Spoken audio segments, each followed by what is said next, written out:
வணக்கம். லக்ஷ்மி பிரியா, உதவி பேராசிரியர், தமிழாய்வுத்துறை, பிஷப் இபர் கல்லூரி, திருச்சிராப்பள்ளி. இன்னைக்கு நம்ம பார்க்க போறது திருநாவுக்கரசர் தேவாரம், நமச்சிவாய பதிகம். யார் இந்த திருநாவுக்கரசர்? திருவாமூர்ல பிறக்கிறாரு. இவர் இளம் வயதிலே சமண சமயத்திற்கு மாறுறாரு. இவருடைய அக்கா திலகவதியார், அவரும் ஒரு சிவனடியார். அதனால தன்னுடைய தம்பியை எப்படியாவது மீண்டும் சைவ சமயத்திற்கே இழுத்துடணும் அப்படிங்கிறது அவங்களுடைய ஆசை. ஆனா அவர் சமணத்திலிருந்து வர்றதா இல்லை. சமணத்துல பெரிய பெரிய வாதங்கள்லாம் பண்ணி வெற்றி பெற்றதுனால அவருக்கு தர்மசேனர் அப்படிங்கிற பட்டமும் அங்க கிடைக்குது. அதனால அவர் அங்கேயே இருக்கிறாரு. சமய வாதங்கள்லையும் அவர் ஜெயிச்சுட்டே இருக்கிறாரு. இவர் எப்படி நம்ம மீட்டு கொண்டு வருதுங்கிற குழப்பத்தில் இருக்கும்போது இறைவன் கிட்ட போய் வேண்டுறாரு. இறைவா, எனக்கு எப்படியாவது என்னுடைய தம்பி திருநாவுக்கரசர் மீண்டும் சைவத்திற்கே வந்துடணும் அப்படின்னு நினைக்கிறார். உடனே சிவபெருமான் என்ன செய்யறாரு? அவருக்கு ஒரு சூளை நோயை உண்டு பண்றாரு.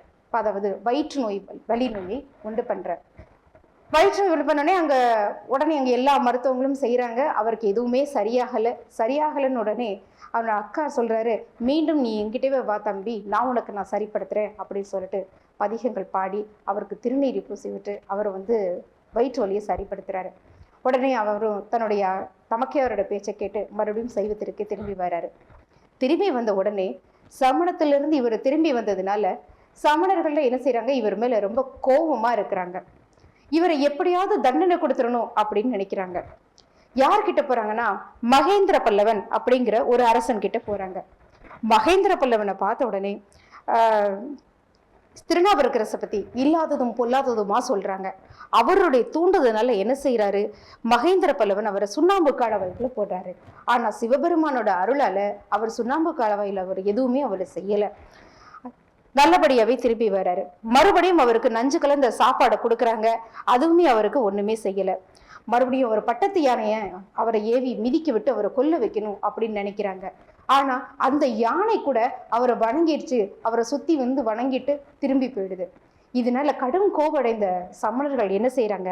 அவரை எப்படியாவது கொல்லணும் அப்படின்னு நினைச்சு மகேந்திர பல்லவன் கிட்ட சொல்றாங்க, ஒரு கல்லை வச்சு அவரை கட்டி அப்படியே கடல்ல தூக்கி போட்டுடலாம் அப்படின்னு சொல்றாங்க. அவரும் என்ன செய்யறாங்க? கடல்ல தூக்கி போட போறாங்க கல்லை கட்டி. அந்த சமயத்துல அவர் ஒரு பதிகம் பாடுறாரு. அந்த பதிகம் தான் முதல் பாடல் இது. சொற்றுனை வேதியன் சோதி வானவன் பொற்றுனை திருந்தடி பொருந்த கை தொழ கற்றுனை பூட்டியோர் கடலில் பாய்ச்சினும் நற்றுணையாவது நமசிவாயவே. அதாவது சொற்றுனை வேதியன், சொல்லாலான புனிதமான சொல்லாலான வேதங்கள், அதற்கெல்லாம் சோதி வடிவமாய் இருக்கிறவன் யாரு? சிவபெருமான். பொற்றுனை திருந்தடி பொருந்த கை தொழ, பொன்னாளன் அவருடைய திருவடிகளை பொருந்த கை தொழும் பொழுது கற்றுனை பூட்டியோர் கடலை பாய்ச்சினும், என்னை கல்ல கட்டி நீ கடல்ல கொண்டு போய் தூக்கி போட்டாலும் நற்றுணையாவது நமசிவாயவே, எனக்கு இறைவனோட நமச்சிவாயங்கிற நாமம் இருக்கும் பொழுது எனக்கு என்ன கவலை அப்படிங்கிறது தான் இந்த பாடலோட பொருள். அதாவது சரணாகதி தத்துவத்தை சொல்றது.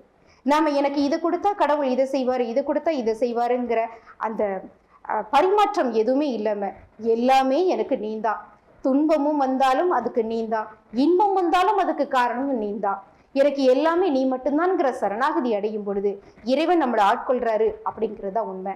அது இந்த பாடல் வழியா நமக்கு புலப்படுதுன்னே சொல்லலாம். அடுத்த பாடல். போவினுக்கு அருங்கலம் பொங்கு தாமரை, ஆவினுக்கு அருங்கலம் அரண் அஞ்சாடுதல், கோவினுக்கு அருங்கலம் கோட்டம் இல்லது, நாவினுக்கு அருங்கலம் நமசிவாயவே. ஒரு பூவோட பூ அப்படின்னு சொன்னாலே அழகு அப்படின்னா அது தாமரை பூ தான். ஆவினுக்கு அருங்கலம் அரண் அஞ்சாடுதல், ஆவின்னா பசு, அரண் அப்படின்னா சிவபெருமான். ஒரு பசுவுக்கு பெருமை எதுனா பஞ்ச கவியங்களை யாருக்கு கொடுத்தல்? இறைவனுக்கு அளித்தல், அதாவது அபிஷேகத்திற்கு அளித்தல். கோவினுக்கு அருங்கலம் கோட்டம் இல்லது. ஒரு நல்ல ஒரு அரசனுடைய அடையாளம் என்ன அப்படின்னா அவன் செங்கோல் தவறாம இருக்கிறது தான். எதுக்கு இந்த வரி அவர் சொல்லணும் அப்படின்னா, மகேந்திர பல்லவன் சமணர்களுக்கு மட்டுமே ஒரு பக்கமா நீதி சாயிறாங்க அப்படின்னு தெரிந்த திருநாவுக்கரசர் இந்த வரியை சொல்றாரு. என்னன்னா, கோவினுக்கு அருங்கலம் கோட்டம் இல்லது. ஒரு நல்ல அரசனுக்கு என்ன அழகு அப்படின்னா அவன் செங்கோல் எப்போதுமே கோணாம இருக்கிறது தான். அதே மாதிரி நாவினுக்கு அருங்கலம் நமச்சிவாயவே. நம்மளுடைய நாக்குக்கெல்லாம் அருங்கலமா பெருமை தரக்கூடிய விஷயம், ஒரு புனிதத்தை தரக்கூடிய விஷயம் என்னன்னா அது நமச்சிவாய மந்திரம்தான். 3வது பாடல். விண்ணுற அடுக்கிய விறகின் வெவ்வழல் உண்ணிய புகில் அவை ஒன்றும் இல்லையாம், பண்ணிய உலகத்தில் பயின்ற பாவத்தை நன்னி நின்று அறுப்பது நமசிவாயவே. நம்ம அடுக்கடுக்கா உயரமான அளவுல உயரத்தை விறகு அடுக்கி வச்சு கீழே ஒரு சின்ன தீப்பொறியை வச்சா கூட அவ்வளவு தூரம் அடுக்கி வைத்த விறகு கட்டைகள் எல்லாம் எரிஞ்சு சாம்பலா போயிடும். அதே மாதிரிதான் நம்ம நமச்சிவாயங்கிற ஒரு மந்திரத்தை நம்ம சொல்லிட்டோம் அப்படின்னா நம்மளுடைய பாவங்கள் எல்லாம் கலைந்து போயிடும் அப்படிங்கிறது தான் திருநாவுக்கரசரோட இந்த பாடலோட விளக்கம். இடுக்கண் பட்டிருக்கினும் இறந்து யாரையும் விடுக்கல் விரான் என்று வினவுவோம் அல்லோம், அடுக்கல் கீழ் கிடக்கினும் அருளின் நாமுற்ற நடுக்கத்தை கெடுப்பது நமச்சிவாயவே.